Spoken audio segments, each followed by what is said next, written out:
नहीं होगा, हटाओ। पलायन देख दिया होगा। नहीं चलो देखो नहीं है, कोई दिक्कत नहीं, इम्पोर्टेंट लॉ है, जान लो। और वो बहुत सारा कंटेंट भेजे हैं कि प्लूटो काहे ग्रह नहीं है, उसके बारे में जानकारी लेने के लिए पता चल जाएगा कि केपलर का नियम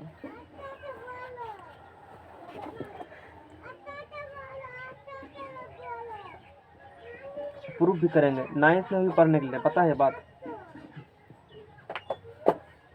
अब शायद हम पढ़े थे कि नहीं पढ़े थे याद नहीं है, लेकिन सुने तो है 9th में भी है, क्योंकि काफ़ी समय हो चुका है 9th पढ़े हुए, इसलिए याद तो नहीं है केपलर का लॉ है कि नहीं। लेकिन ये इतना सुनते हैं कि 9th में भी केपलर के ग्रेविटी होंगे, केपलर भी होंगे, हालांकि ठीक है। ग्रेविटी तो है। हाँ ग्रेविटी, केपलर के बारे में कन्फर्म नहीं था कि नहीं, कोई बात नहीं है। यहाँ हम लोग प्रूफ के साथ भी पढ़ेंगे, लॉ भी पढ़ेंगे और प्रूफ भी पढ़ेंगे उसका।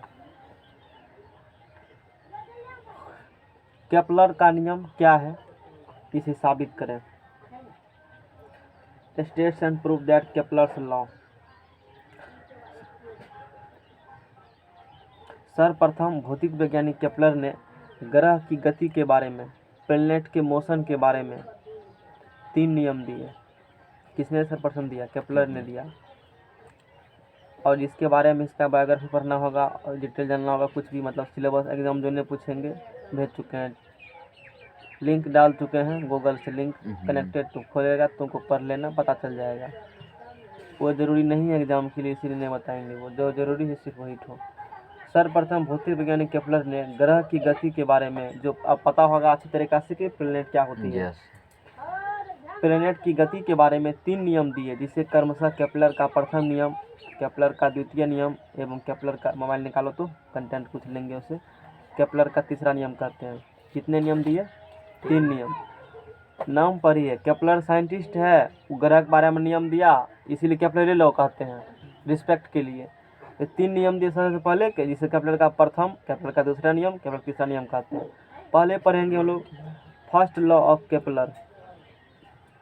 फर्स्ट लॉ ऑफ केपलर एक जानकारी दे देते हैं कि कोई प्लेनेट एंड ऑब्जेक्ट है क्या, हाँ, कि ग्रह को ग्रह कब कहते हैं ये जान लो, ये वही कंटेंट है। बनने के लिए क्या करेगा, सब दिन चलाया, वैसे मेरा आदत है रोटेशन दे करके यूज करना, तो अंतर तो होगा ना उसमें। नहीं दिखता है। देखो ये कंटेंट जो है ना, ये कंडीशन है, लिखना चाहते हो लिख भी सकते हो हिंदी में, फिर हिंदी में कैसे देंगे, टेंशन क्या है, गूगल सर्चर है ना, अथी गूगल ट्रांसलेटर कन्वर्ट कर लेना उससे है। आजकल तो 100 जवाब में वैसे भी अपने से कर लेगा, बता देंगे तभी। ये वो चीज़ यहाँ पर लिखा हुआ है, to be a planet and object has to, मतलब कि ग्रह को ग्रह क्या करेगा, उसके लिए कंडीशन है ऑर्बिट द सन, उस सन के चारों तरफ कक्षा में क्या लगाएगी, चक्कर लगाएगी। तू जो 8 प्लेनेट देखते हो, इस सब बात उसमें है, मतलब उसका फिक्स ऑर्बिट होगा, उसमें चारों तरफ क्या करेगी, चक्कर लगाएगी। Have enough gravity to pull inside into a more or less spherical shape. उस और दूसर बात है, उसमें इतना तो ग्रेविटी होना चाहिए वो खुद को सिकुड़ा करके एक स्फेरिकल शेप में हो, वो बात है। चपटा है, ऐसे है, तिरछा है, वो सब नहीं होगा ग्रह। ग्रह उसी को बोलेंगे जो लगभग गोल है, स्फेरिकल टाइप से है, और वो तभी हो सकती है जब उसके अंदर खुद का क्या ग्रेविटी होगा, और ग्रेविटी कारण क्या होती है, वो सिकुड़ जाती है और गोल शेप ग्रहण कर लेती है। पृथ्वी में ग्रेविटी है ना, इसके कारण गोल है। जितना भी प्लेनेट होंगे ना, वो प्लेनेट इसलिए है कि ये 3 कंडीशन वो फॉलो करता है, और 3 में से एको को नहीं होगा तो ग्रह नहीं कहेंगे। और प्लूटो में यही बात है, तीसरा कंडीशन फॉलो नहीं करता है, मतलब प्लूटो का जो पाथ है ना, वो डिफाइन नहीं है कि किस पाथ से होकर के वो घूमेगा, कभी दूसरे में चला जाएगा, तो इस प्रकार से कुछ होती है। ये बात होता है, समझ में आ गया ना। और भी कई कारण है इसके पीछे कि प्लूटो प्लैनेट्स का ही नहीं है। काफ़ी कंटेंट भेजे हैं, बहुत सारा टेक्निकल टर्म्स है, लेकिन उतना नहीं जानना है, फिर भी कुछ बता देंगे उसमें से, है ना। तो प्लूटो बाद में आएंगे, पहले बताना चाहते हैं हम लोग केपलर्स लॉ पढ़ेंगे पहले।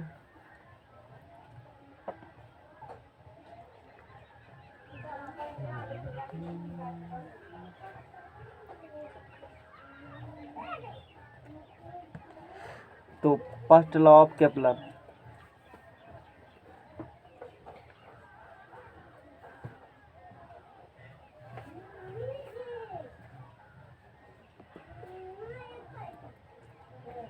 First law of Kepler.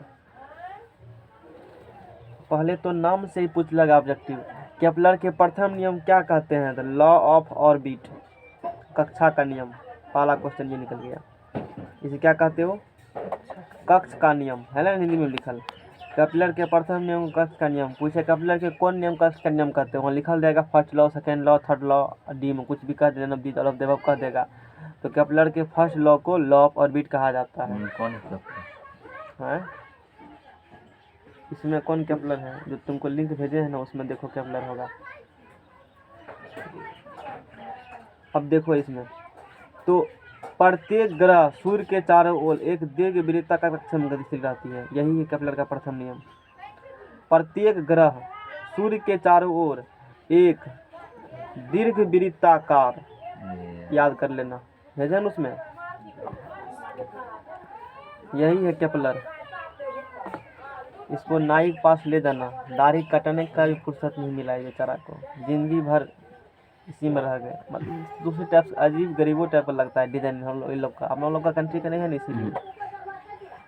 और ये जान लो, जैसे तुमको बचपन में पढ़ाया होगा, चंदा मामा आएंगे, दूसरे भात लेकर आएंगे, इसको ही नहीं पढ़ाया गया। ये दिन रात, मतलब भरों रात, और रात को दिन को खैर नहीं दिखेगा, रात रात भर जग करके ऊपर में देखते रहते थे आकाश की तरफ, क्या हो रहा है वहाँ पर।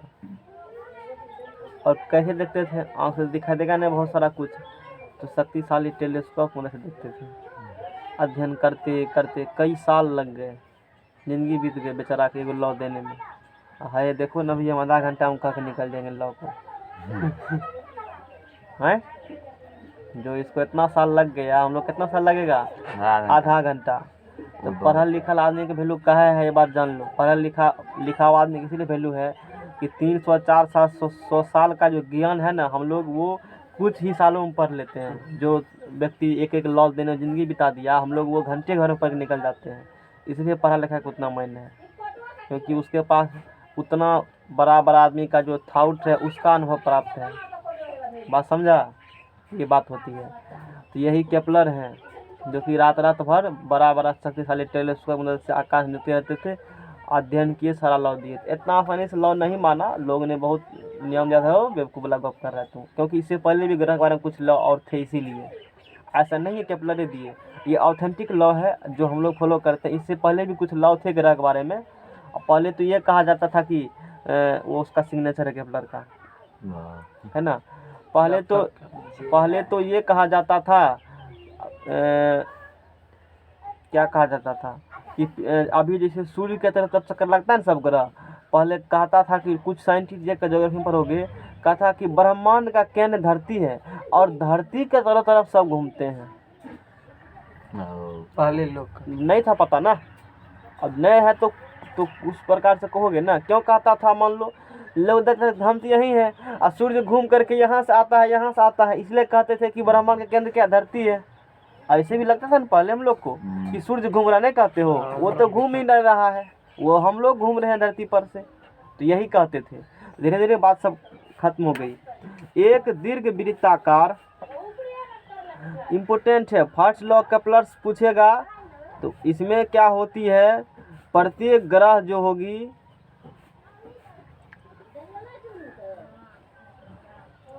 प्रत्येक ग्रह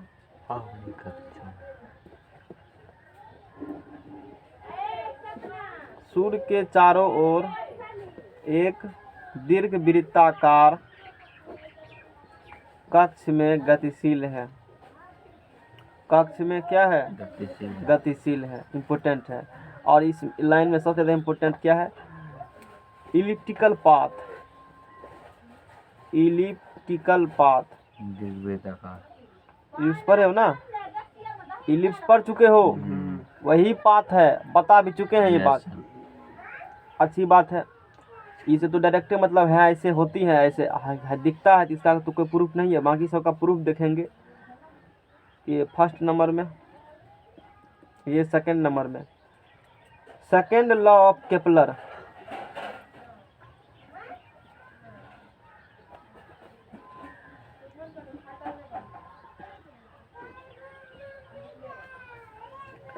और इसको लॉ ऑफ एरिया भी कहते हैं। केपलर का दूसरा नियम, लॉ ऑफ क्या कहते हो? एरिया। क्वेश्चन पूछेगी केपलर किस नियम लॉ ऑफ एरिया का दूसरे नियम कहते हो, या केपलर दूसरा नियम और क्या कहते हैं? लॉ ऑफ एरिया कहते हैं। तो कुछ पूछ उल्टा सीधा करके दे सकता है एग्जाम में। क्षेत्रफल का नियम,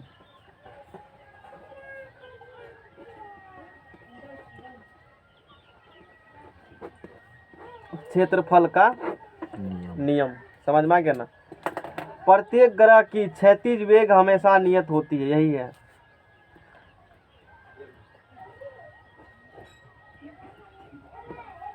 तो वो लोग ग्रह किसे कहते हैं? पवन कुमार। जो सूर्य की चारों ओर घूमता है। और प्रत्येक ग्रह की, अब ये कंडीशन पढ़ा तीन को, जो अपने ऑर्बिट में रहकर प्रत्येक ग्रह की क्षेत्रीय वेग और वो गोल भी हो, यस एक खास डिफाइंड पाथ हो उसका जिस पर रोटेट करती है, कक्षीय उसके पास मून भी होना चाहिए। मून तो है, वैसे जरूरी नहीं, वैसे मून जरूरी नहीं है, लेकिन जितना ग्रह सबके पास मून है।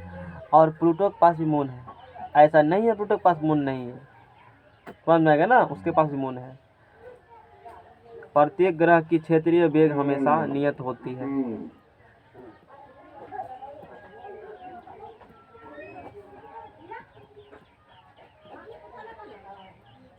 समझ में आ गया? जितना भी प्लेनेट है ना, अब ये क्या होती है समझ आसानी से ना आएगा, आगे करेंगे तो पता चलेगा। ड्राइव करेंगे ना चल जाएगा। क्षेत्रीय वेग मतलब डेरिवेशन भी है, और 11th में डेरिवेशन भी है, और 12th में मतलब 9th में जो है पढ़ने के लिए स्टेटमेंट खाली पढ़ लो, हो गया। एग्जाम में भी स्टेटमेंट ही पूछता है डायरेक्ट, डेरिवेशन सब नहीं जरूरी है। समझ में आ गया ना? प्रत्येक ग्रह की क्षेत्रीय वेग हमेशा क्या होगी? क्षेत्रीय वेग क्या है ये समझेंगे आगे। देखो पहले, दैट इज dA/dt बराबर होंगे कांस्टेंट। अब ये भी नहीं चलेगा पता, आगे जो ड्राइव करेंगे ना सारा चीज से क्लियर हो जाएगी। और केपलर के थर्ड लॉ में, अच्छा उसमें तो वो तो डायरेक्ट ही है। अब देखो क्या होती है क्षेत्रीय वेग, कहने का मतलब क्या होती है?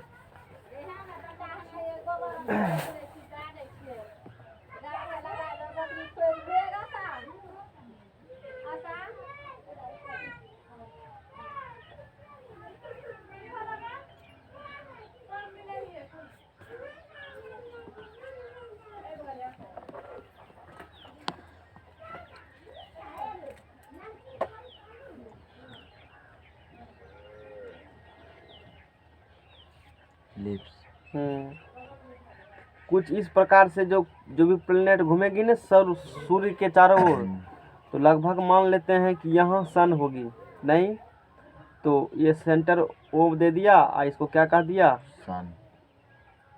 ये सन हो गया। बीच में सन नहीं है बीच में, वो दिखाने के लिए बहुत जगह गूगल सर्चर पे कहीं दिखा देता है, ठीक है, मतलब समझने के लिए, लेकिन बीच में नहीं होता है। इलिप्टिकल शेप है ना, तो इलिप्स को दो फोकस होती है, दोनों फोकस में से वो कहीं दिखा होता है। यहाँ दिखा, यहाँ जनरली लोग यहीं दिखा, इसलिए हम भी यहीं दिखा, समाज सवार नहीं है इसी कारण से।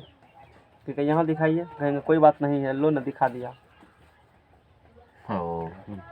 न दिखाया, हो गया नहीं यहाँ पर है क्या हुआ? घुमा दिए कहाँ पे को, हो गया उधर, ठीक है ना? ये सन हो गया, और ये इलिप्टिकल दीर्घवृत्ताकार पाथ हो गए। इस पर क्या करेगी प्लेनेट? सारा चक्कर लगाएगी। माना कि सूर्य की द्रव्यमान m है, सूर्य का मास कितना मान लिया?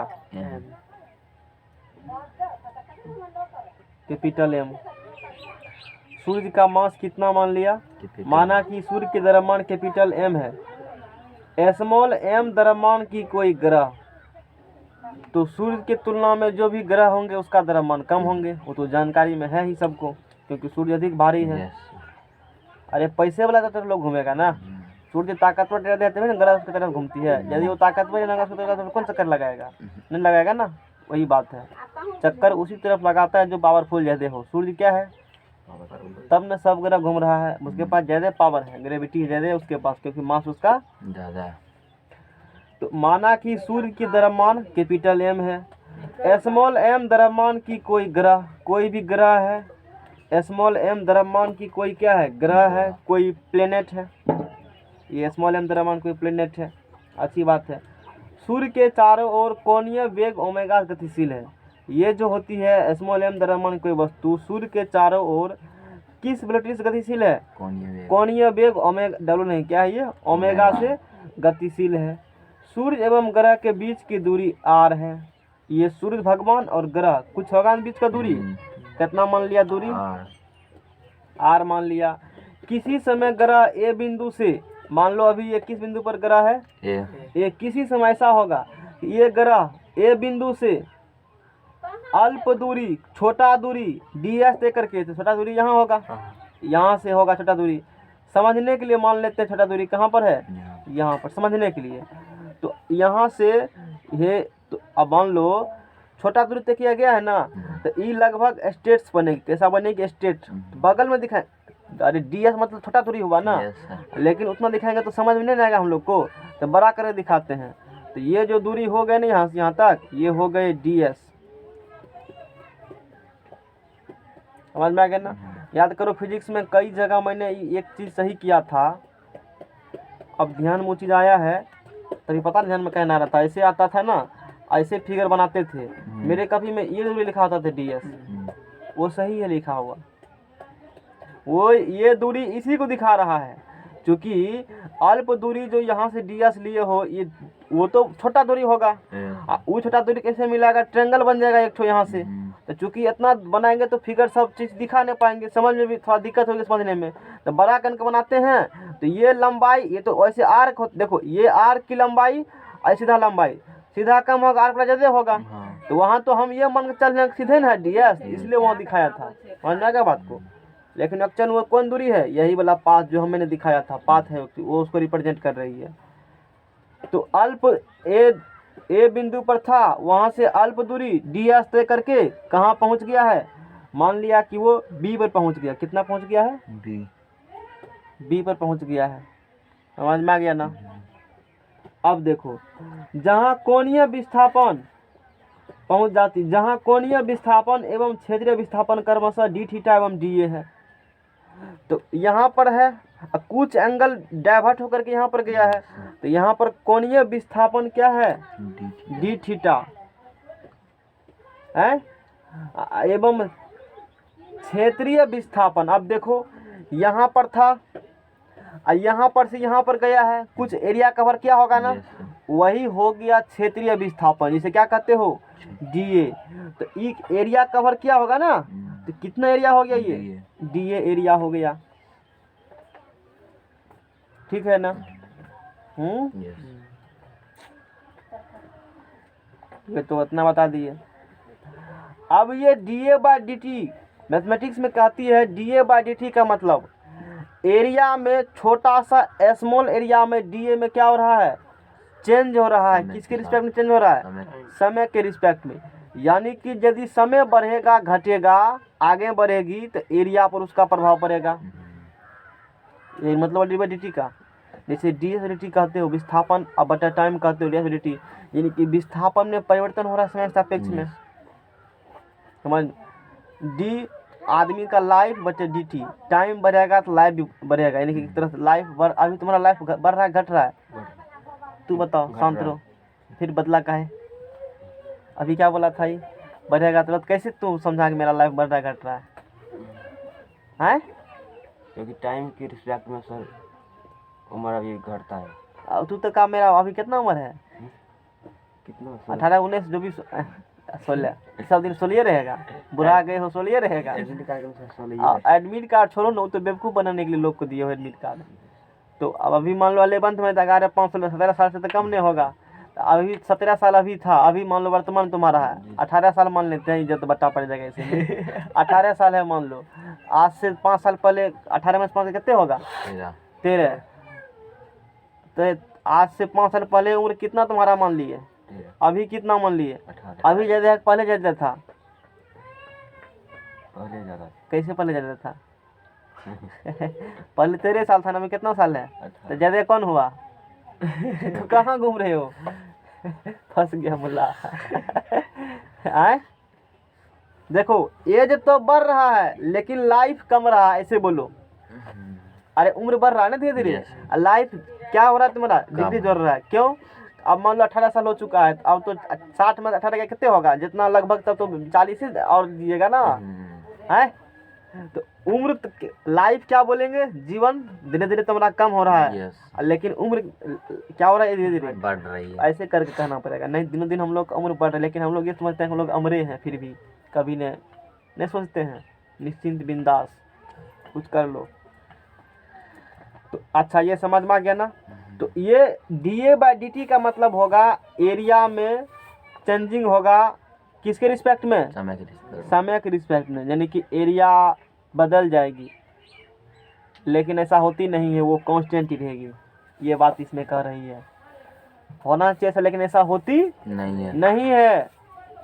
टाइम यदि फिक्स कर दो, टाइम क्या कर दो? फिक्स। जैसे इस डायग्राम को देखो अच्छा से, ये क्या कहा केपलर साहब, काफी इंपॉर्टेंट है। कहता है यदि वस्तु यहाँ पर है और तीनों टाइम में यहाँ से यहाँ गया है, ये जितना एरिया होगा वो सेम एरिया होगा। अलग केस मान लेते हैं, वस्तु यहाँ पर है, जितना टाइम लगा यहाँ पर उतना टाइम यहाँ पर भी लगा है, सेम टाइम है। मान लो वस्तु यहाँ से कहाँ पर आई है, जितना एरिया यहाँ होगी वही सेम एरिया यहाँ होगा, एरिया चेंज बराबर एरिया होगी। या यहाँ से मान लो वस्तु यहाँ पर था और घुसा करके यहाँ चला गया, कितना टाइम में? तीनों टाइम में। उस कंडीशन में एरिया क्या होंगे? यानी कि एरिया हमेशा क्या होंगे? जब टाइम सब में सेम लेंगे तब। कहीं से शुरू करो तो एरिया क्या होंगे? इतना आसानी था, रूल दे दिया, बेचारा खूब मेहनत लगाओ, केपलर साहब को नहीं बोले। तो तीनों केस में एरिया बराबर होंगे, जब टाइम सेम टाइम में बराबर एरिया कवर करती है तो वो यानी कि चेंज नहीं होती है। ये बात इसमें कहा, ये इसे कहते केपलर का सेकेंड लॉ। अब प्रूफ करके देखेंगे, पेज लाओ नया।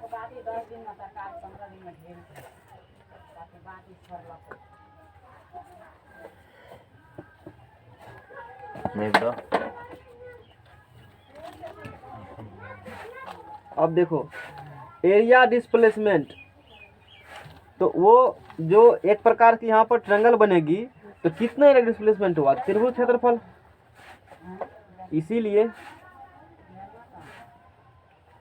Area displacement. अब इस बात को प्रूव करते हैं कि सही में डी/dt कांस्टेंट होता है कि नहीं होता है। मान लो ये बात केपलर साहब बताए होंगे, तो किसी को जो लॉ कोई देते हैं इतना आसानी से नहीं मान लेगा, कहेगा पहले क्या करो इसको प्रूव करके कि तू जो कह रहे हो सही में ऐसा होता है कि नहीं होता है। केपलर साहब मान लो साइंटिस्ट थे, उसने भी लॉ दिए, इतना आसानी थोड़े है कोई साइंटिस्ट लॉ देगा तो मान लेगा। मानने के लिए पावर बेलना पड़ेगा, नहीं साइंटिस्ट है फिर भी, ठीक है ना? क्योंकि वो जो लॉ दी है उस पर फिर आगे काम किया जाता है, उस पर कोई नया उसी सब पर ना सारा इंस्ट्रूमेंट सब तैयार किया जाता है बना के करके। तो area displacement,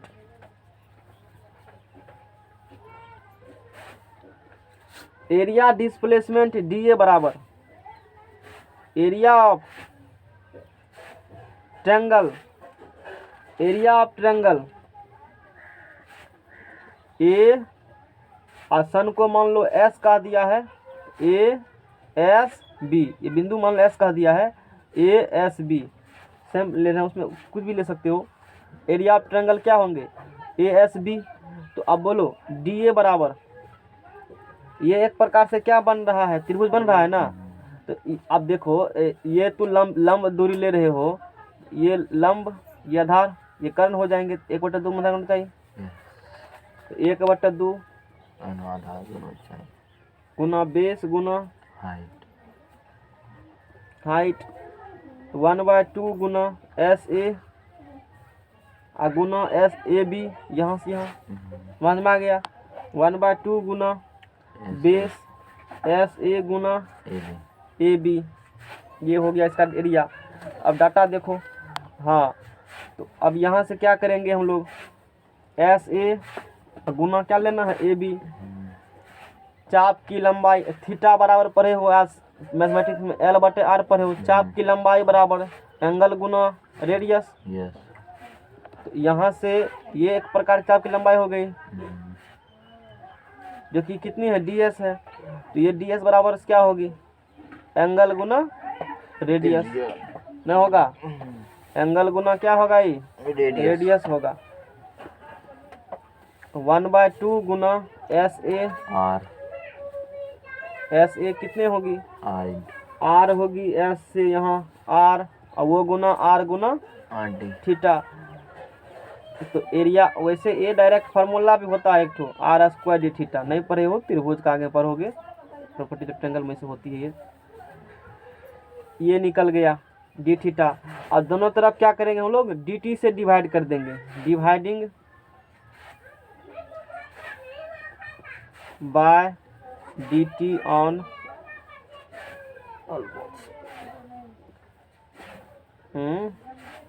D A by D T बराबर 1/2 आर स्क्वायर। अब बोलो d theta by D t rate of change of angular displacement, displacement अब with respect to time angular omega. इसमें डिस्प्लेसमेंट तो चेंज कर रहे हो तो बेग निकलेगी, अब बेग चेंज करेगा तो त्वरण निकलेगी। तो implies that D A by D T बराबर 1/2 आर स्क्वायर ओमेगा हो जाएगी, नहीं वही बात का ओमेगा, ओमेगा हो गया। अब देखो इसको फार्मूला बैठाने के लिए एंगुलर मोमेंटम क्या करेंगे, इसको हम लोग D A by D T ऊपर नीचा ओमेगा, ऊपर नीचा एम से गुना कर दो, एम आर स्क्वायर ओमेगा, अब बटे क्या कर दिए हमने एम कर दिया, ऊपर भी एम से गुना और नीचा भी एम से। वो छोटका एम बड़का एम नहीं है, क्योंकि प्लेनेट का मास कितना था, छोटका एम था। अब यहाँ से पढ़े हो मोमेंट ऑफ इनर्शिया आई बराबर एम आर स्क्वायर देगा, ये कहला दिए, बोलेंगे कोई दिक्कत नहीं। यहाँ से अब बॉडी चारों तरफ से क्या कर रही है, रोटेट करेगा, तो मोमेंट ऑफ इनर्शिया मास गुना दोनों में से दूरी का स्क्वायर, मास दोनों में से दूरी का square, implies that D A by D T. तो एम आर स्क्वायर जगह क्या पुट करेगा आई डब्ल्यू, अब बटे क्या होंगे यहाँ से 2m आई गुना डब्ल्यू एल एंगुलर मोमेंटम पढ़ चुके हैं, आई एल बराबर आई ओमेगा पढ़ चुके हो ये भी। तो D A by D T बराबर एल बटे क्या होंगे 2m हो जाएगा, एल बटे क्या होंगे 2m हो जाएगा। अब देखो ई भी जानते हो एंगुलर मोमेंटम में रिस्पेक्ट डिफरेंशिएशन करेंगे टाइम रिस्पेक्ट में तो टॉर्क मिलेगी, बल आघूर्ण जिसे कहते हो।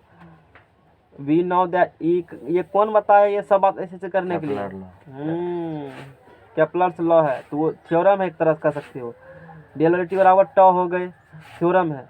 तो हेयर HERE टॉ बराबर यहाँ क्या होंगे बल आघूर्ण टॉर्क ट्विस्ट नहीं कर रहे हैं बॉडी को, तो कुछ भी टॉर्क नहीं लग रहा है, तो टॉ बराबर 0 हो जाएगा, यहाँ 0 पुट करो। तो DL बाई डी टी बराबर 0, यानी कि DL/dt बराबर 0 मतलब ये होगा कि यहाँ पर एंगुलर मोमेंटम में चेंजिंग नहीं हो रही है। मोमेंटम बराबर क्या होती है फोर्स गुना परपेंडिकुलर डिस्टेंस, यही न होती है। एरिया कहाँ है DL क्या हुआ आ रहे हैं अभी ये DL/dt से क्या पता चला कि एंगुलर मोमेंटम में चेंजिंग नहीं हो रहा है। जब भी किसी चीज़ का डिफरेंशिएट करते हो यदि वो 0 आ जाए इसका मतलब वो समय के साथ चेंज नहीं हो रहा है, वो क्या कांस्टेंट होंगे, क्योंकि कांस्टेंट का डिफरेंशिएशन भी क्या होता है 0 ही होता है, पढ़ाए हैं। कांस्टेंट का डिफरेंशिएशन क्या होगा 5 का डिफरेंशिएट 0, 6 का डिफरेंशिएट 0, 10 का डिफरेंशिएट 0। क्यों 0 है, क्योंकि 10 का वैल्यू 10 थोड़े का भी चेंज हो जाएगा, वो हमेशा क्या रहेंगे 10 ही रहेंगे, चेंज नहीं हो रहे इसलिए 0 है। मैथमेटिक्स ये कहता है यहाँ पर DL/dt कांस्टेंट है इसलिए 0 हो रहे हैं, इसका मतलब L बराबर ये क्या होंगे CONSTANT, L बराबर कांस्टेंट होंगे। जब L कांस्टेंट है और मास तो कांस्टेंट है ही, L कांस्टेंट है मास, तो इसका मतलब इसीलिए L/2m भी क्या होंगे कांस्टेंट होंगे, L/2m कांस्टेंट होंगे, ये कांस्टेंट हो गए, इसका मतलब DA/dt भी क्या हो गया कांस्टेंट हो गया। अब बुझ गया होगा 1 से मान लो 1 से, इसका मतलब DA/dt बराबर कांस्टेंट, और जब ये कांस्टेंट होगा तो उसका डिफरेंशिएट क्या होंगे 0। और वही तो कह रहे थे एरिया कांस्टेंट है, तभी क्या बोले थे कि समय तू चेंज करोगे एक ही मतलब समय सेम रखना है, एक ही टाइम में यहाँ से यहाँ जाएंगे या यहाँ से शुरू किया यहाँ तक T0 टाइम में यहाँ शुरू किया तक, तो सब केस में एरिया क्या होंगे एरिया कांस्टेंट होंगे। तो वही तो आया प्रूफ होने के बाद भी। नेक्स्ट पेज लो, समझ में आ गया तुमको, समझ में आया। तो मेरे ऊपर खूब टेंशन आ जाए, बहुत तू सोच रहे हो, क्या सोच रहे हो, जरूर टेंशन है, तुम्हारे चेहरा से पता चल रहा है, नहीं सोए हो भर रात, इसीलिए न नींद वाला टेंशन है। हमको चेहरा आदमी का पढ़ने के लिए भली भांति आता है, तू क्या सोच रहे हो भी पता है, इसमें PhD प्राप्त किए हैं, क्योंकि बहुत के चेहरा देखे हैं ना, और उसके बीच में जाके बीच में रहे हैं ना, जाके क्या सोचता है तो पता चल जाता है ना धीरे धीरे, तो वो चीज़ होती है। नेक्स्ट पेज लो। अच्छा पेज दे दिया है। केपलर का तूने कहेगा हम तैयो जानते हैं, हमको पूछने की जरूरत नहीं है। केपलर का तीसरा नियम बोलो। क्योंकि हम भी उस समय से गुजर चुके हैं। केपलर का तीसरा नियम, तीसरा नियम या इसी को परिक्रमण काल का नियम कहते हो। परिक्रमण काल का नियम। तब अब किसके यहाँ नोटा आया है श्रवण कुमार? कहीं व्यवस्था नहीं हुआ है? बोला सीधा न भी है, फिर कह रहे हो नहीं हुआ व्यवस्था। इसे लॉ ऑफ रिवॉल्यूशन भी कहते हो। Law of revolution, law of क्या कहते हो? रिवॉल्यूशन भी कहते हो। क्वेश्चन पहला ही बन गया कि केपलर के तीसरा नियम को क्या कहते हो? परिक्रमण काल का नियम नहीं, या उसे लॉ ऑफ रिवॉल्यूशन कहते हो। इंग्लिश दोनों जानना चाहिए। तो ये इजी है, मतलब क्या है जान लो। ये रूल क्या कहती है? प्रत्येक ग्रह की परिक्रमण काल का वर्ग, प्रत्येक ग्रह का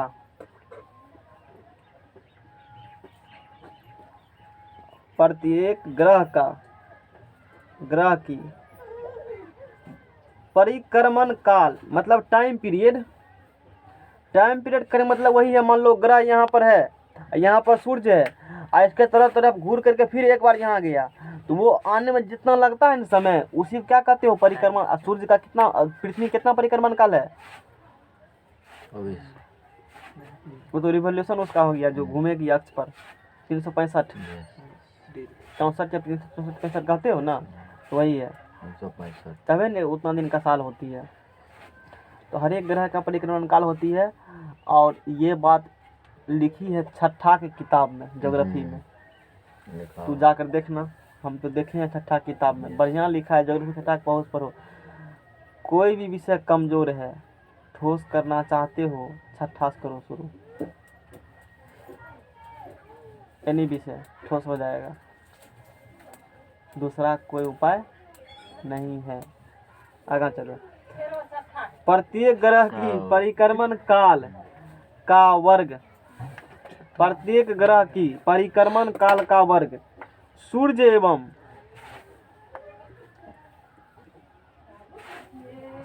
एवं ग्रह के बीच की दूरी के घन के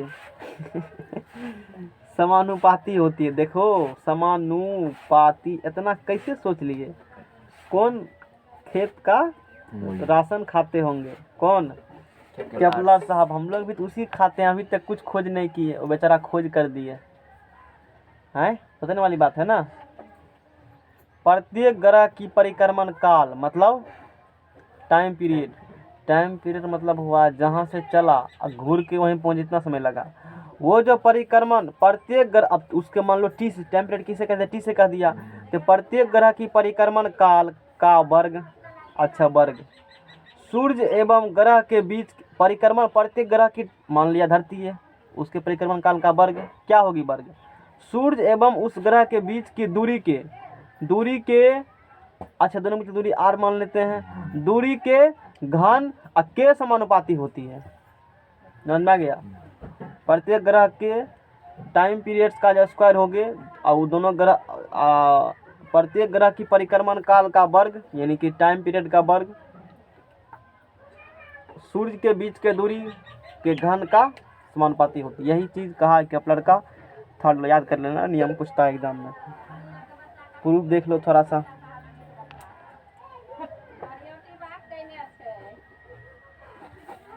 प्रूफ देख लेते हैं कि केपलर साहब ने थर्ड लॉ कैसे प्रूफ किया ना।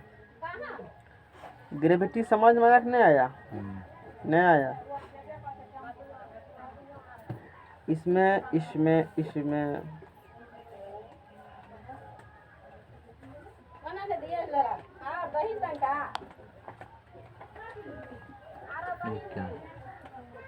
तू जानते हुए चीज,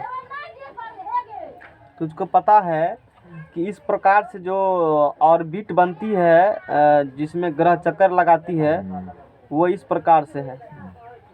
यस और ये क्या इलिप्स है, इलिप्स सर इसके पास कितना एक्सिस होगा, 2 एक्सिस, एक मेजर एक्सिस एक। मैनर एक्सिस आप ये दूरी मान लिए हैं ए, तो मेजर एक्सिस कितना हो जाएगा तुमको पता नहीं चलेगा। ये जान लो इलिप्स अंडाकार का बनता है, परवल देखते हो ना, वही इलिप्स है। अब कहना वो वाला परवल नहीं लंबा वाला, ठीक है, मतलब मीडियम साइज का। ये इलिप्स हो गए, इलिप्स है, इलिप्स का जो बड़ा एक्सिस उसको कौन एक्सिस कहते हो, मेजर एक्सिस। और छोटा एक्सिस होगा उसे क्या कहते हो, Major. Minor axis. Major axis, Minor. Minor axis, दीर्घाक्ष, लघु अक्ष। ये दूरी यहाँ से यहाँ ए माने हो, तो ये भी यहाँ से यहाँ ए, तो टोटल Yes, कितना हो जाएगा, 2 2 ए टोटल हो जाएगा यहाँ से यहाँ तक। देखे तो हो तो फिर क्या देख रहे हो, सुन लो खाली, नहीं पढ़ा इससे पहले, तब डिटेल में पढ़ा, इलिप्स पढ़ा, पाराबोला पढ़ा, हाइपरबोला पढ़ा, लोग नाम भी नहीं सुनते हैं। और ये एक्सिस कौन एक्सिस होगा, माइनर मैनर एक्सिस, एक्सिस लघु अक्ष। ये दूरी कितना होंगे, बी ये भी यहाँ से कितना होगा, बी तो टोटल कितना हो गया, ये 2b 2b हो गया, ठीक है ना। और इसका ये फोकस और इसका ये फोकस, एक जगह कहीं सूर्य भगवान को मान लीजिए, यहाँ सन मान लेते हैं। और इसी प्रकार से जो भी प्लैनेट्स होंगे वो चक्कर लगाएंगे, तो चक्कर लगाएंगे लगाएंगे लगाएंगे, वही बात यहाँ मेंशन किया गया है, मेजर एक्सिस। तो ये हो गया उसका मेजर एक्सिस, और ये हो गया मेनर एक्सिस, मैनर एक्सिस, ठीक है, ये चीज़ हो गई। तो अब ये तो पढ़ लिया है ना।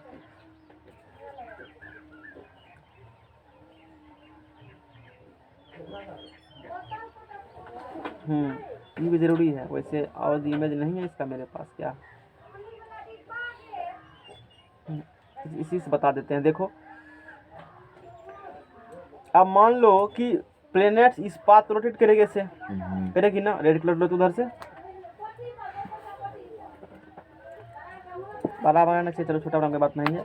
अब प्लेनेट से रोटेट कर रही है, तो सूर्य यहाँ पर है नहीं, तो जब यहाँ होगा कोई प्लेनेट, मान लिए कहाँ पर है, यहाँ पर है, यहाँ पर होंगे, इसे planet closest to the sun, planet closest to the sun, मतलब प्लेनेट जो होती है सूर्य के समय बहुत नज़दीक हो है, बोलो है ना नज़दीक। यहाँ पर जब रहेगी प्लेनेट तो सूर्य के क्या बोलेंगे, बहुत नज़दीक है, तो इसे हम लोग पैरिगी कहते हैं।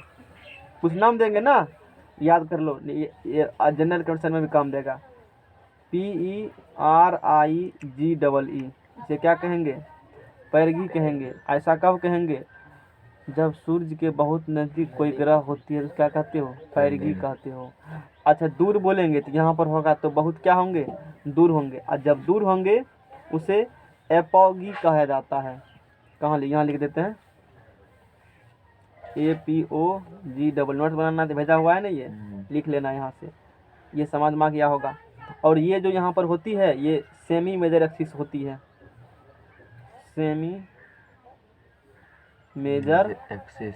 सेमी इसलिए कहा गया कि आधा ही लिए हो ना, पूरा तो नहीं लिए हो ना, क्योंकि टोटल ये आर मान सकते हो, और मैंने अभी आर माना भी था, ये चीज़ हो गई। अब इस चीज़ को देखो प्रूफ करते हैं, पता चलेगा हम लोग को। माना कि सूर्य की द्रव्यमान कितना है, कैपिटल M है, एवं स्मॉल m द्रव्यमान की कोई ग्रह सूर्य के चारों ओर कोणीय वेग ओमेगा से गतिशील है, और सूर्य एवं ग्रह के बीच की दूरी स्मॉल r है। मतलब सूर्य का द्रव्यमान, सूर्य का द्रव्यमान कितना मान लिए, कैपिटल M मान लिए। स्मॉल m द्रव्यमान की कोई ग्रह सूर्य के चारों ओर, ग्रह का द्रव्यमान, ग्रह का द्रव्यमान कितना मान लिए, स्मॉल m मान लिए।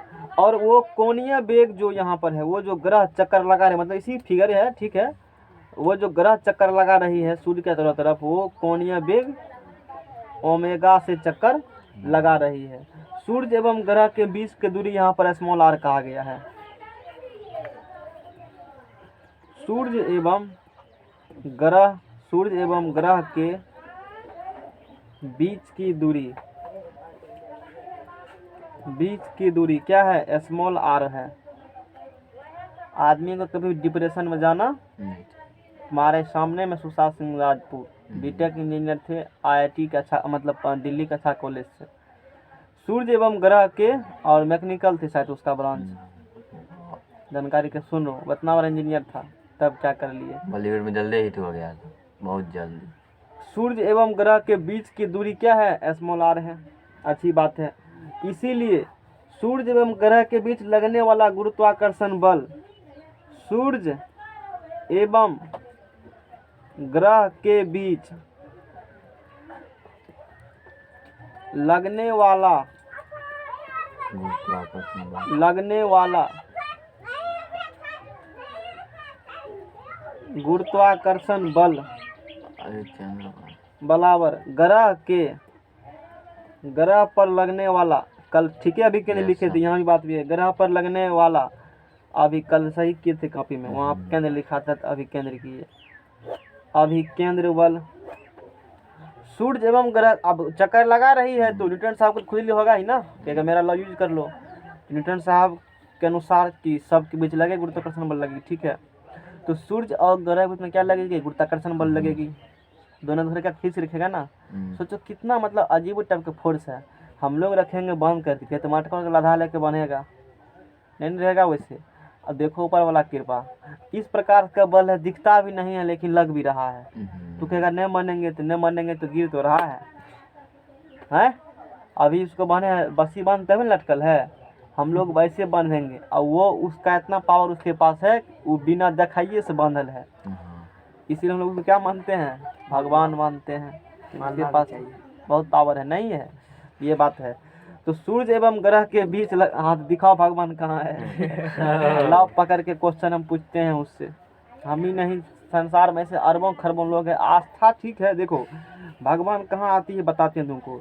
जब भी कोई चीज असंभव लगने लगता है ना, या लगता है कि ये मेरे बस के समझने का परे नहीं है, मान लेते हैं भगवान का दिमाग खराब, मतलब टेंशन तुमको मुक्त हो जाएगा तुरंत। ये किसने किया? भगवान। बात खत्म है, दिमाग लगाना ही नहीं है। लेकिन आजकल का आदमी तो मानता नहीं है, नहीं मानता इसलिए इतना खोज चुका, नहीं तो ये खोज नहीं होता। पहले के समय में क्या सब चीज भगवान की है ना, दिमाग नहीं लगाता था आदमी। आजकल के मानने में बात नहीं है। ये मानते हैं ठीक है वो किए हैं, लेकिन क्यों हो रहा है ये पता चल जाए हमको। भगवान के उसमें कोई दोहराए वाला बात नहीं है, लेकिन क्यों हो रहा है। अब यदि ये हम लोग पहले जैसे कहा था चंद्रमा भगवान है मान लो, यही सब का मेंटलिटी होता तो वहाँ आदमी जाता ही, पैर रखता है वहाँ पर, नहीं रखता ना। यहाँ का इंडियन आदमी इतना बेवकूफ़ था कि समुद्र का देवता है, अंग्रेज लूट लूट करके समुद्र नहीं लाओ भर भर के सोना जेवर। कहा कि हम कैसे रखेंगे पैर उसमें, समुद्र देवता अपमान समझेंगे। बोला ठीक है हम तो यही चाहते हैं, बढ़िया रास्ता है। बढ़िया रास्ता है वो बात है। हाँ, तो सन सूर्य एवं ग्रह के बीच लगने वाला ग्रेविटी फोर्स और ग्रह पर लगने वाला अभिकेंद्र बल, मतलब ये सूर्य है और ये ग्रह है, दोनों में क्या लगेगी? गुरुत्वाकर्षण बल लगेगी। वो गुरुत्वाकर्षण मतलब गुरुत्वाकर्षण बल लग रहा है, इस सूर्य खींचेगा इसको। तो चूंकि इसका ये केंद्र हो गया, इस ग्रह का ये केंद्र हो गया ना। क्यों केंद्र हुआ? क्योंकि सूर्य के चारों तरफ ना घूमती है ना, तो चारों तरफ घूमेगी तो इस ग्रह का केंद्र तो यही सूर्य होंगे। और जब केंद्र हो गए, सेंटर की तरफ लगेगा तो अब केंद्र, अब बाहर लगेगा तो अब केंद्र। तो सेंटर की तरफ लगेगा अब केंद्र बल। वो कितना होगा? जितना ग्रेविटी फोर्स लगे उतना ही होगा। तो इसीलिए कि यहाँ पे कहा गया है ये चीज कल भी समझाए थे, Fg बराबर mFc। तो चलो मास G, सूर्य का मास कितना मान लिया? m। वो ग्रह कौन है पता नहीं है, कुछ हो सकता है, पृथ्वी कुछ भी हो सकती है। स्मॉल m बटे बोलो R² बटे R²।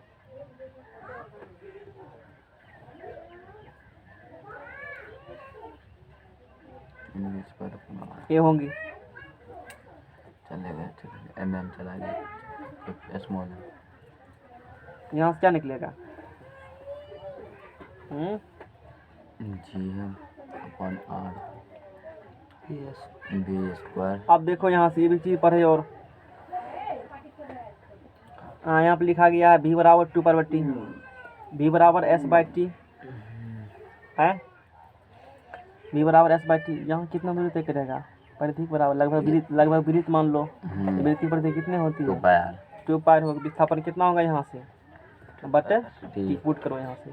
तो भी की जगह पर इम्प्लाइज दैट GM तो R अपन T कैपिटल टी मान ले टाइम पीरियड, क्योंकि शुरू में टी कहा था। चलो पेज हल्ला, दूसरा पेज ला। एग्जाम में डेरिवेशन सब नहीं लगा, क्योंकि तुमको इंटर का एग्जाम थोड़े देना है, वहाँ पे चीटिंग करके लोग पास करता है। तो उसमें कुछ बन करेगा, वो कुछ भी नहीं करेगा। कब एग्जाम होगा पता है? एग्जाम होगा कौन सी एग्जाम होगा? जरूरी नहीं है 12th का एग्जाम दे देना डायरेक्ट, 100 टका दे देना। कहना सर नाश्ता पानी लीजिए, बैग दे देना, रखिए ना सर, कह रहे हैं तो नहीं सुनते हैं बाद में। GM बटे R बराबर कहेगा तू अब की बात समझ गए हो, नियम कानून। कहेगा हम बहुत इंटेलिजेंट है, बहुत दिन जानते हैं बात। चलो स्क्वायर करो, 2 दूना 4 पाई स्क्वायर R स्क्वायर। आजकल बिना घूस का नहीं कुछ भी नहीं होता है, नहीं। अच्छा गुना कर दो। अब यहाँ देखो करना कि यहाँ टी निकालना है, टी और आर में क्या निकालना है? रिलेशन निकालना है। तो टी को रखो एक तरफ, आर को रखो एक तरफ। तो टी यहाँ है ना, तो अब देखो टी को क्या करेंगे? कोना कोनी गुना कर दो। कोना कोनी क्या होगा? GM गुना t square 4 pi square R cube t square बराबर। देखो यहाँ से 4 पाई स्क्वायर अपन में क्या होंगे? GM और गुना क्या होंगे? R cube. 4 कांस्टेंट है, पाई कांस्टेंट है, जी का मान तो बिन कहले कांस्टेंट, ये कैपिटल एम है। अरे सन का मान भी तो कांस्टेंट रहेगा, यानी कि सब क्या हो गए? सिर्फ ये क्या होंगे? दूरी है। तो इसीलिए लिख दो यहाँ पर, लिख सकते हो यार 4 पाई स्क्वायर बाय GM बराबर क्या होंगे? कांस्टेंट्स होंगे। इसीलिए जब कांस्टेंट हो गया तो टी का वैल्यू घटेगा बढ़ेगा, मतलब टाइम पीरियड के अनुसार रेडियस घटने बढ़ने पर दोनों इफेक्ट पड़ेगी। तो टी स्क्वायर डायरेक्टली प्रोपोर्शनल क्या हो जाएगा यहाँ से? R cube. यही बात वहाँ पर कहा था। और यहाँ पर जो क्वेश्चन तुम पहले पढ़ चुके हो ना, पृथ्वी द्रव्यमान इतना, फलना चिलना इतना, वही बात लिखा यहाँ पर है, बाकी कुछ भी नहीं लिखा हुआ है। और इसी के साथ को अपनी वाणी को विराम नहीं देंगे, विराम देंगे और नया चैप्टर चालू करेंगे।